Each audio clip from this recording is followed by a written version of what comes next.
তুমি মেয়ের সঙ্গে কথা বলছো? তো মেয়ে সবজি ভালো হলো তো কি হয়েছে?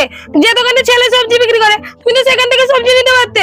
মেয়ে বিক্রি করছে বলে মেয়ে থেকে সবজি নিতে হবে? আমি এক্ষুনি হাত কেটে নিব। আমি তোমাকে বলেছিলাম ভাত খেতে, আর তুমি কি করলে? রুটি খেয়ে নিলে। তুমি আমার কথাটাও রাখলে না। তুমি কিন্তু এটা আমার সঙ্গে ঠিক করোনি। আমি এক্ষুনি হাত কেটে নিব। আমি তোমাকে বলেছিলাম যে আমি ফটো আপলোড করার সঙ্গে সঙ্গে আমার ফটোতে লাইক করবে, আর তুমি লাইক করোনি। আমি এক্ষুনি হাত কেটে নিব।